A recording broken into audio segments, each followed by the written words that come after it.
Assalamualaikum warahmatullahi wabarakatuh. Teman-teman sekalian, pada video ini saya akan menjelaskan tentang sirah nabawiyah yang berjudul wafatnya Nabi Muhammad SAW. Nabi Muhammad wafat pada tanggal 12 Hijriah, pada tanggal 12 Rabiul Awal tahun 11 Hijriah. Sebelumnya pada tahun 10 Hijriah, saat itu Nabi tengah mengutus Mu'adz untuk pergi ke Yaman, dan di antara percakapannya dengan Mu'adz, beliau berkata bahwa, "Hai Mu'adz, kamu sepertinya tidak akan menjumpaiku lagi selepas tahun ini, dan sepertinya engkau akan melihat masjidku, Masjid Nabawi, dan kuburan." Lalu kemudian Mu'adz menangis dan mengkhawatirkan akan kepergian Nabi. Nah, sebelum masuk pada bulan haji, pada bulan Ramadan di tahun itu, yang biasanya beliau melaksanakan itikaf selama 10 hari, saat itu beliau melaksanakan itikaf selama 20 hari. Beliau juga mentasmikan Qur'annya pada wahyu terakhir kala itu bersama dengan Jibril sebanyak 2 kali. Kemudian 4 hari di bulan terakhir Dzulqa'dah, beliau mempersiapkan diri untuk menunaikan haji, untuk melakukan perjalanan ke Makkah. Lalu banyak di antara para sahabat yang ingin ikut dalam ibadah haji Nabi, sehingga banyak orang yang berdatangan ke Madinah. Nah, perjalanan dari Makkah ke Madinah ini menempuh sebanyak 8 hari. Lalu Nabi niatkan untuk melakukan menggabungkan haji dan umroh. Ini disebut sebagai haji Qiron.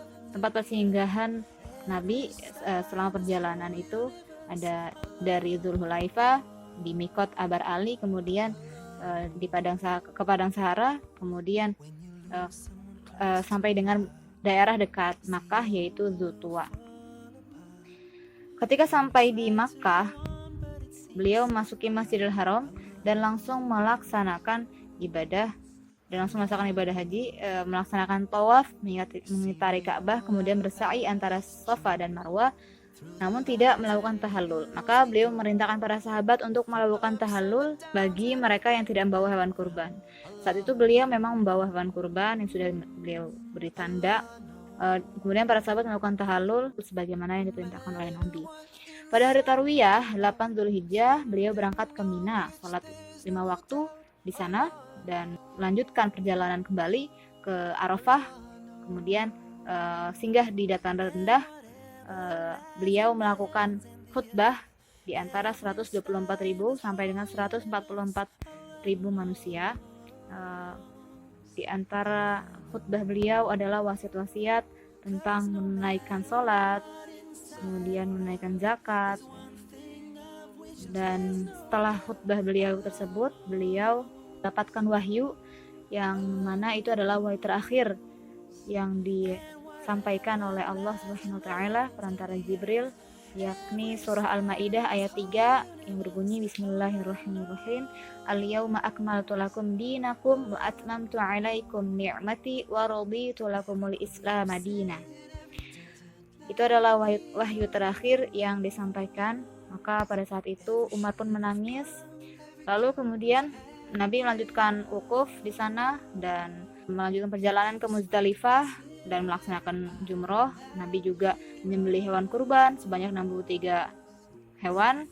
Lalu juga menyisakan sisanya itu disembelih oleh Ali bin Abi Thalib, sekitar ada 37 hewan kurban, maka total seluruhnya ada 100 ekor.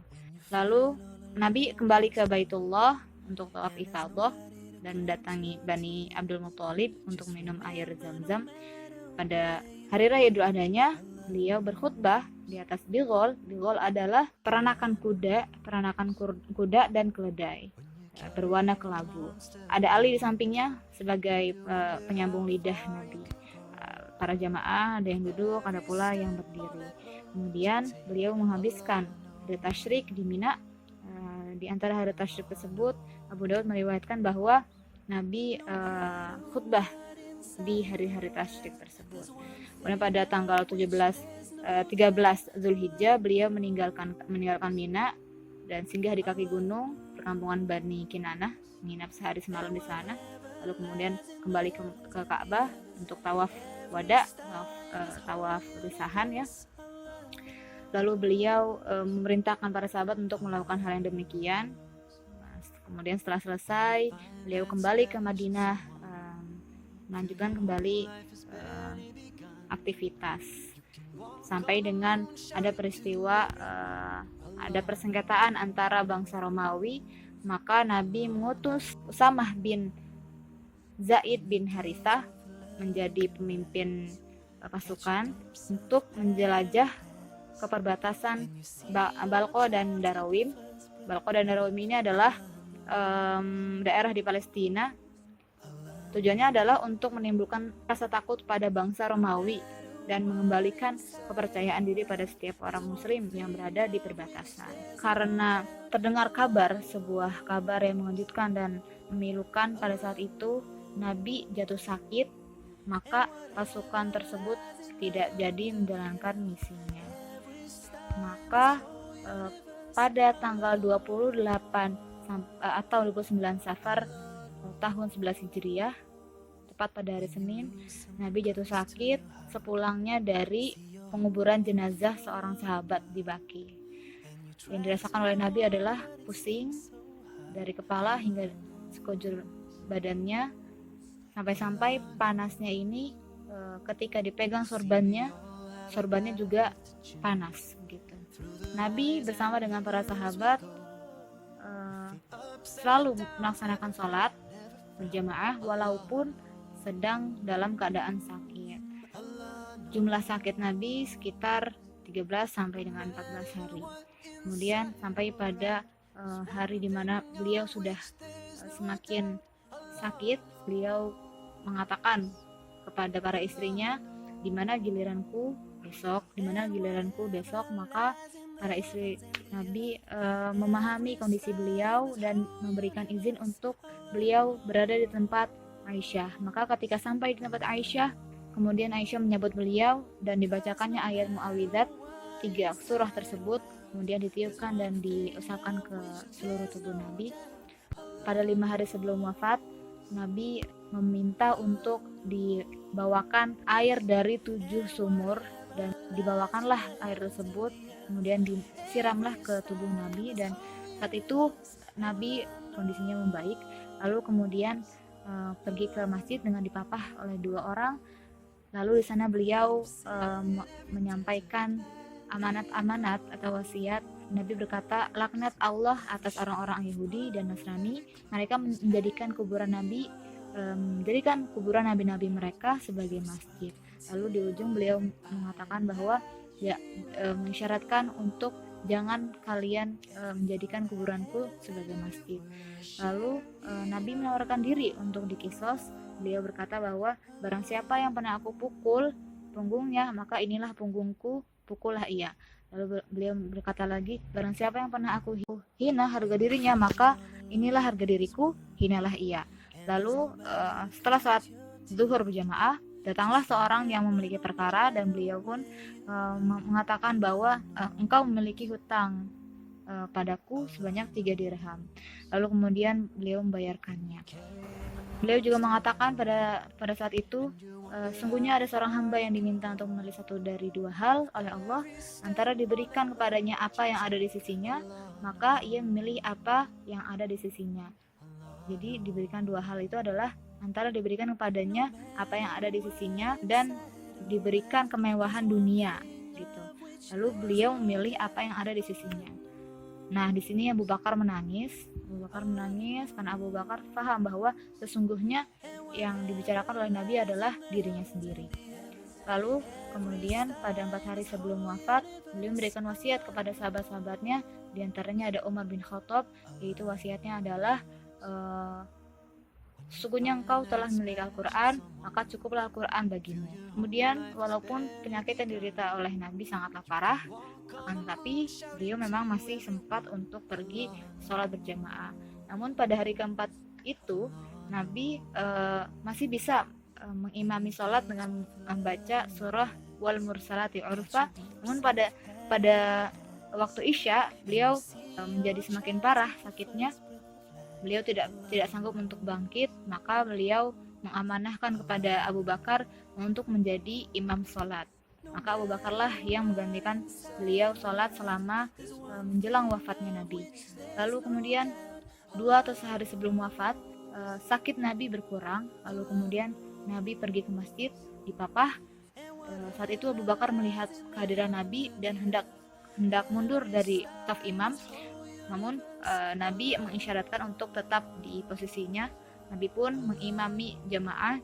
Namun ada Abu Bakar di sampingnya, dan Abu Bakarlah yang memperkuat atau memperkeras suara takbir dari Nabi. Pada sehari sebelum wafat, pada hari Ahad, beliau memerdekakan budak-budaknya dan bersedekah dengan 6 atau 7 dinar yang dimilikinya. Kemudian memberikan senjata-senjatanya kepada kaum muslim. Namun baju besi beliau masih tergadaikan kepada orang Yahudi. Kemudian pada hari wafat Nabi memanggil Fatimah dan dikatakan kepada Fatimah 2 hal. Hal yang pertama membuat Fatimah menangis, dan hal yang kedua membuat Fatimah tertawa. Lalu ditanyakan kepada Fatimah, Aisyah bertanya kepada Fatimah, apa yang dikatakan oleh Nabi? Fatimah menjawab, yang pertama aku menangis karena Nabi berkata bahwa ia akan segera meninggalkan kami. Lalu yang kedua, aku tertawa karena saat itu Nabi berkata bahwa akulah yang akan menyusul selanjutnya. Kemudian Nabi juga berkata bahwa aku akan menjadi penghulu para wanita di surga. Lalu kemudian nasihat terakhir yang disampaikan oleh Nabi yaitu jagalah sholat, dan budak-budak kalian jangan sekali-kali kalian abaikan. Itu adalah perkataan terakhir yang kemudian Nabi sudah tidak sanggup untuk berkata-kata lagi. Lalu berdatanganlah para sahabat ke sekeliling Nabi, ke rumah Nabi. Di antaranya ada Abdurrahman bin Abu Bakar, di mana dia membawa siwak. Lalu Nabi melihat siwak tersebut. Aisyah pun memahami maksud Nabi, maka Aisyah menawarkan siwak tersebut. Dia berkata bahwa maukah aku bawakan untukmu siwak? Maka Nabi mengangguk tanda mengiyakan. Dibawakanlah siwak tersebut. Namun siwak tersebut terlalu keras. Kemudian Aisyah menawarkan lagi, maukah aku lunakkan untukmu? Kemudian Aisyah melunakkan siwak tersebut, baru kemudian diberikan kepada Nabi. Jadi Nabi sempat bersiwak sebelum wafat. Datanglah malaikat Israel yang menyerupai manusia. Pada saat itu yang membukakan pintu adalah Fatimah. Kemudian ditanyakan kepada Fatimah, siapakah itu wahai Fatimah? Lalu Fatimah berkata bahwa saya tidak kenal siapa yang datang. Kemudian Nabi berkata, dialah yang akan menjemputku. Lalu kemudian masuklah malaikat Israel ke hadapan Nabi dan memberikan salam. Lalu kemudian ditanyakan kepada Israel, di manakah Jibril? Lalu Israel berkata bahwa Jibril sedang di langit dunia. Namun ada riwayat lain tentang Israel datang bersama dengan Jibril, tapi ada juga riwayat tentang Israel datang sendiri dan kemudian baru dihadiri menyusul Jibril. Ditanyakan kepada Jibril perihal, wahai Jibril, inilah hari wafatku. Lalu Jibril berkata, ya aku tahu. Lalu ditanyakan kepada Jibril, apa yang telah Allah siapkan pada diriku. Lalu Jibril menyampaikan kabar-kabar terkait pintu langit telah dibuka, para malaikat telah menyambut. Jibril juga menyampaikan bahwa pintu surga telah dibuka, para bidadari telah disiapkan, sungai telah mengalir. Kemudian juga ditanyakan kepada Jibril, apalagi yang telah Allah siapkan pada diriku. Jibril pun bertanya, sesungguhnya engkau ingin mengetahui apa wahai Nabi, wahai Rasulullah? Lalu kemudian Nabi berkata bahwa aku sesungguhnya mengkhawatirkan umat setelahku, begitu. Lalu kemudian Jibril menyampaikan bahwa sesungguhnya umatmu, engkau dan umatmu akan masuk surga. Sampailah pada proses pencabutan nyawa Nabi, pada proses sakaratul maut. Ketika itu Nabi sudah tidak tahan, Nabi merasa sangat pedih, sehingga Nabi berkata kepada Israel, wahai Israel, seperti inikah yang akan dirasakan oleh umatku ketika kematian datang, maka Nabi berkata lagi, berikanlah semua rasa sakit itu kepada diriku, jangan pada umatku. Begitu. Lalu sampai pada yang terakhir, beliau berdoa untuk diampuni, lalu juga beliau berdoa untuk bersama dengan orang-orang siddiq, lalu beliau yang terakhir mengucap umatnya, ummati, mohon ampunan atas umatnya, dan terakhir beliau menghembuskan nafas terakhir dan meninggal. Saat itulah seluruh umat sahabat yang hadir merasakan sedihnya. Kemudian Anas juga berkata, yang mana ada pada slide, kemudian Umar juga menyatakan sekali demikian. Lalu kemudian Abu Bakar hadir di tengah-tengah kesedihan dan kegalauan umat, menyampaikan nasihat terkait Quran surah Ali Imran ayat 144. Kemudian pada hari Senin itu, setelah wafat Nabi, pengurusan jenazah tidak langsung dilakukan oleh umat muslim. Jadi ada perselisihan dulu, ada perdebatan yang akhirnya membaiat Abu Bakar menjadi khalifah atau pemimpin umat pada saat itu. Keesokan harinya barulah Nabi dimandikan dengan orang-orang yang sudah ada di slide. Lalu kemudian Alilah yang membasuh tubuh Nabi. Nabi dibasuh oleh air bidara sebanyak 3 kali. Lalu beliau dikafani dengan 3 helai kain tenunan Yaman. Lalu kemudian Abu Bakar berkata, ketika ada perselisihan antara di mana tempat kubur Nabi, Abu Bakar berkata bahwa sungguhnya aku telah mendengar Rasulullah bersabda, tidaklah seorang Nabi wafat kecuali dikubur di tempat ia wafat. Maka Nabi pun dikubur di tempat tidurnya. Pada hari Selasa itu tidak langsung dikuburkan karena umat muslim bergantian untuk menyolatkan Nabi, dan sedang sholat jenazah tidak diimami oleh siapapun. Barulah keesokan harinya disampaikan oleh Aisyah bahwa Nabi dikebumikan pada hari Rabu. Oke, baik, demikian kisah tentang wafatnya Nabi. Mudah-mudahan menjadi ilmu yang bermanfaat. Berikut juga sumber-sumber referensi yang saya gunakan. Kurang lebihnya mohon maaf. Assalamualaikum warahmatullahi wabarakatuh.